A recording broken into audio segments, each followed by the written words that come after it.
Hi everyone, it's Dr. Russ.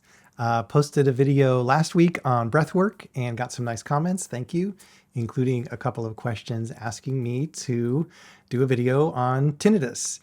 You might also call it tinnitus. It's the same thing. I call it tinnitus.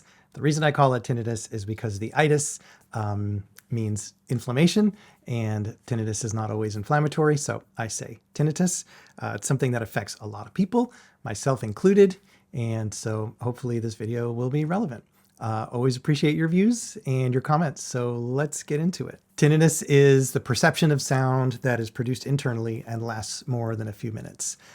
Everybody, every once in a while, gets a sudden ear noise and it's like a pew, and sometimes it's accompanied by like a whoosh and a loss of hearing on one side, and it usually goes away in like a minute or two. That's not technically tinnitus, although it is a ringing in the ear. Tinnitus is something that lasts more than a few minutes. Sometimes it lasts a really, really long time. Some people have a chronic tinnitus, a ringing that's been going on in their ears for weeks, months, years. It can be extremely difficult to deal with and very distracting. A lot of people go to a family doctor and they talk about their tinnitus, and the family doctor says there's nothing that can be done. That's not true. There is a lot that can be done. Let's kind of get this part out of the way.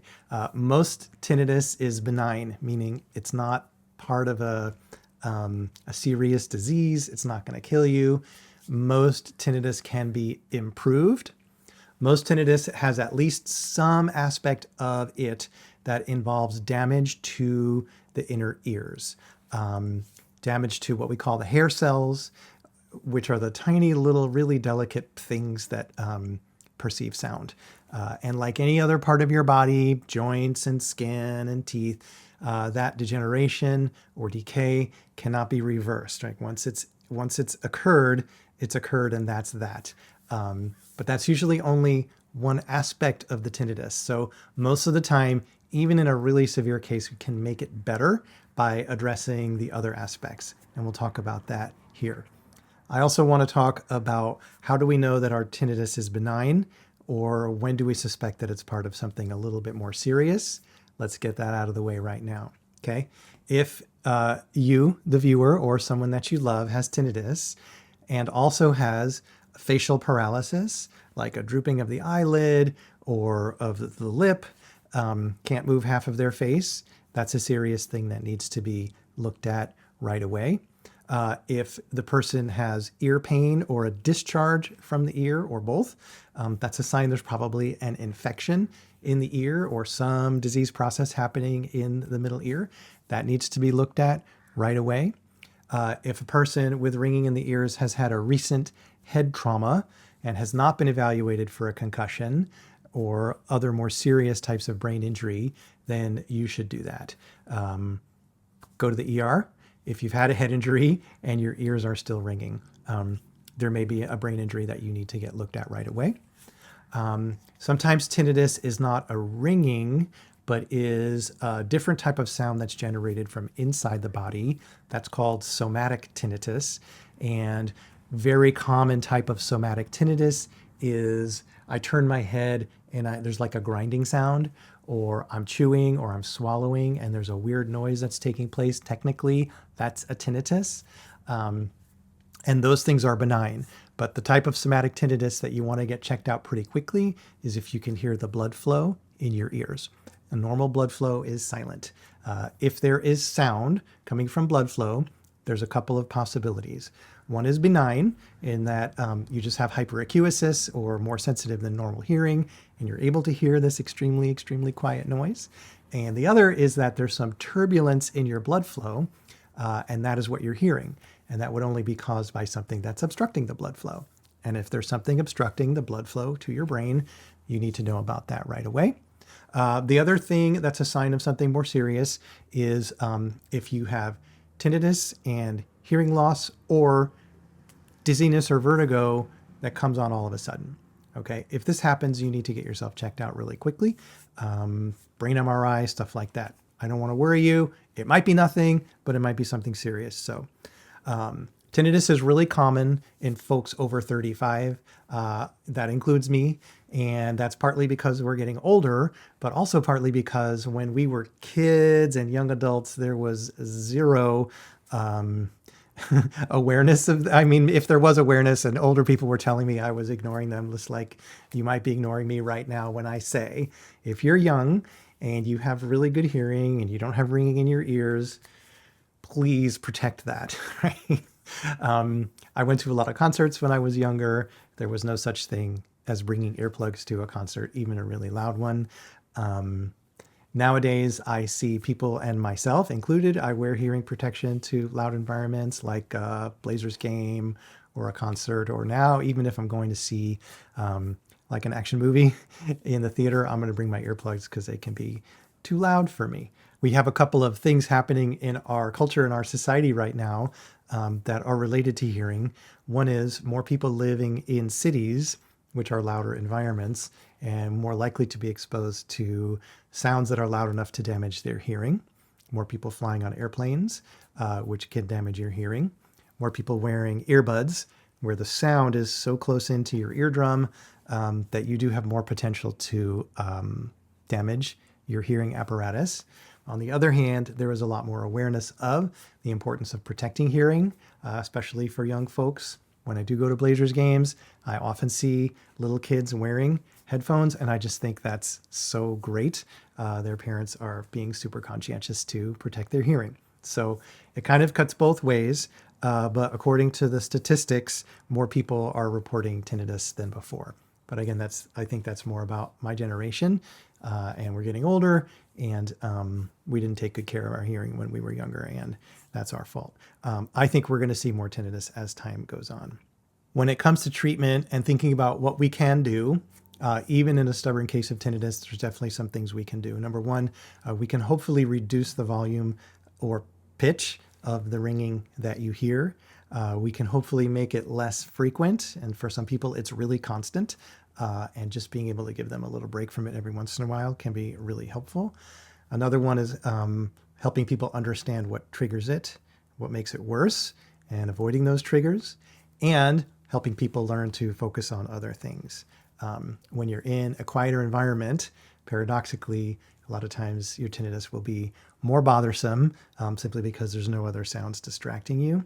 And if I didn't say it already, I should say that I do have chronic tinnitus. This comes and goes for me. It is a type of somatic tinnitus. At least part of it is somatic, because when I push my jaw forward, it gets louder and higher pitch.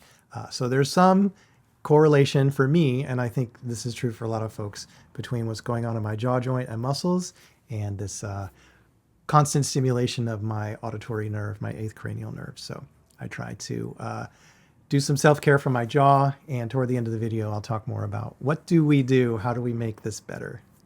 Well, let's look at my favorite thing, which is body work, and how can body work help tinnitus. And as body workers, what do we need to be thinking about focusing on in terms of manual therapy in order to alleviate this for folks? And when we're done talking about this, I'll talk about lifestyle stuff, because there's always stuff we can do for ourselves to make our problems better. So here is a side view of the skull, and that right here is the ear hole, external auditory meatus, and you can see right next to it, right there, is the jaw joint. So jaw joint here, ear hole here, very, very close relationship. And in particular, here is these pterygoid muscles that are so small and hold so much tension and have so much influence over the position and the movement of the jaw, especially with opening, that these are really, really important to jaw function, and therefore really, really important to the whole upper body, and including what we hear. So I want to maybe put a word in for anyone with tinnitus to have a TMJ evaluation by someone who knows what they're looking for and knows what they're feeling for. We also look at this muscle a lot. This is the temporalis muscle, and there'll be a card here for a TMJ treatment video, and I'll also link to it in the video description, so you don't need to leave this video right now. But there are things that we can do when these muscles are chronically tense There's things we can do when the jaw joint is chronically misaligned or stuck. And there's things that you can do for yourself to help between sessions, or if you can't access care for one reason or another. And we'll also link to that TMJ self-care video in the video description here. There's a lot of muscles in the neck that can refer pain into the head. So trigger points in the sternocleidomastoid right here, trigger points in the suboccipital muscle right under the base of the skull, trigger points in the muscles, tiny little muscles underneath the jaw. All of these can refer pain into the head, including into the ear.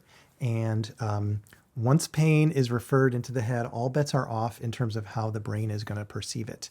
I think when there is pain referred from the upper sternocleidomastoid deep into the ear, a lot of times that is perceived by the brain as ringing, as sound. And that is a type of somatic tinnitus, and that is eminently treatable.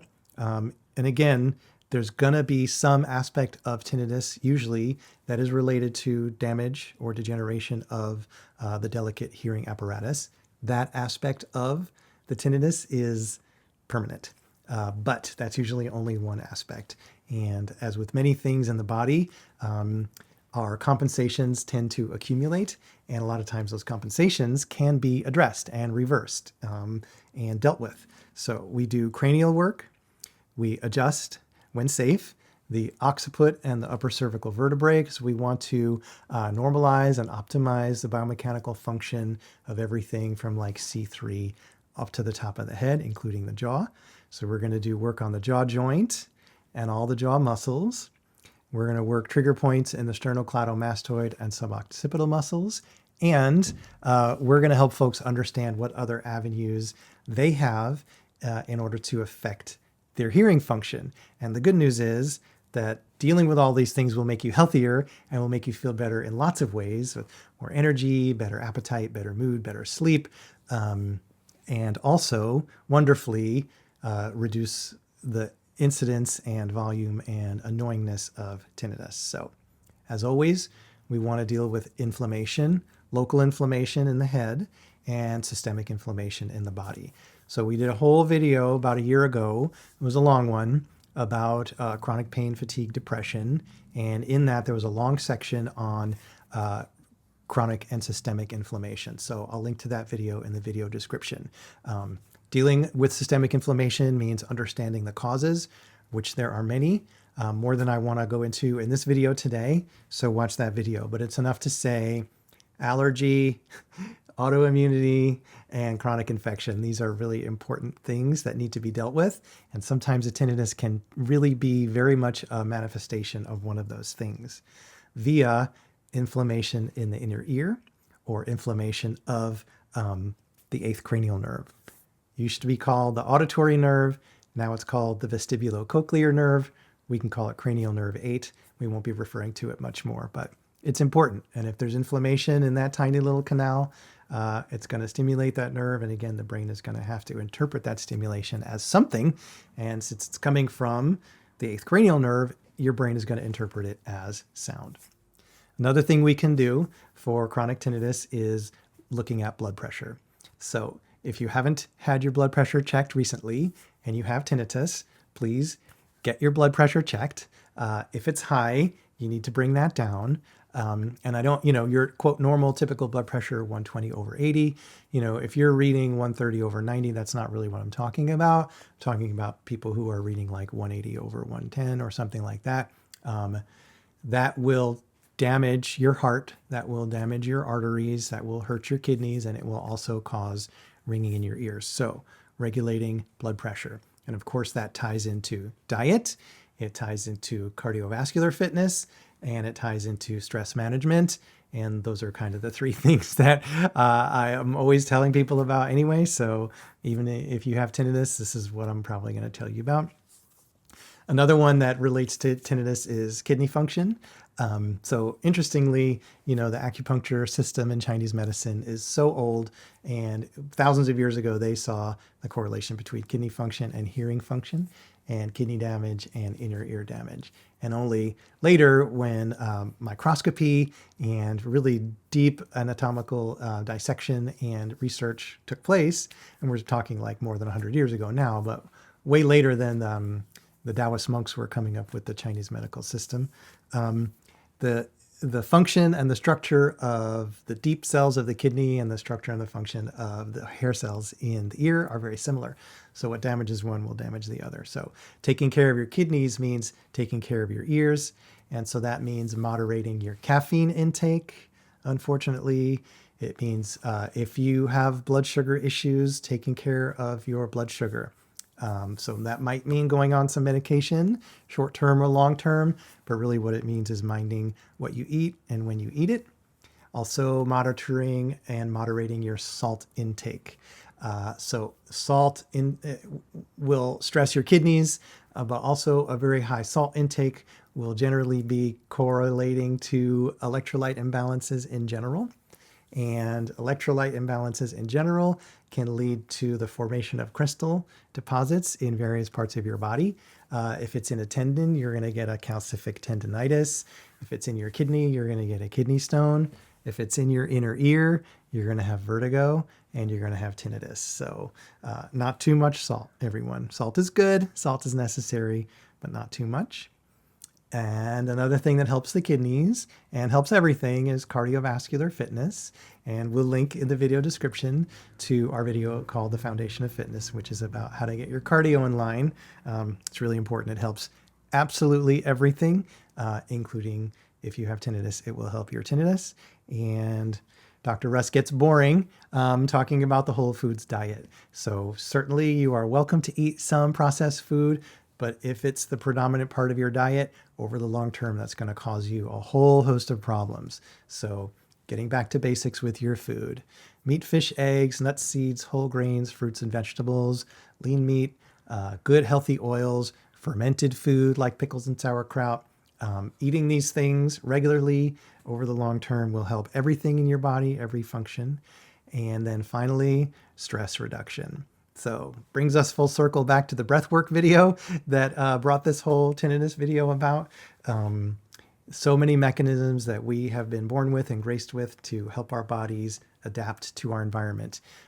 Even if your environment is really stressful, you have ways of dealing with that and tools and resources that are available to you all the time, including your breath, including movement, meditation, relationships, and so on. So there's a lot of stressors in our lives that are out of our control, cause us a lot of anxiety, cause us, sometimes to eat what we're not supposed to eat, and causes our blood pressure to rise and makes us not want to exercise. But we need to do all those things because it gives us the resiliency to deal with things that are going on in the world and in our lives that cause us stress. So this brings me to the end of the tinnitus talk. If this left you with unanswered questions, I invite you to reach out. Drop a comment in the comments. My email link is always in the video description. You can reach out in many different ways. I'd be happy to discuss this with you. I'm not that hard to make an appointment with. We can have a Zoom session or just a little email correspondence. I do appreciate you and your viewing and your watching. I hope you found this video useful as always, and we'll see you again really soon. This is Dr. Russ.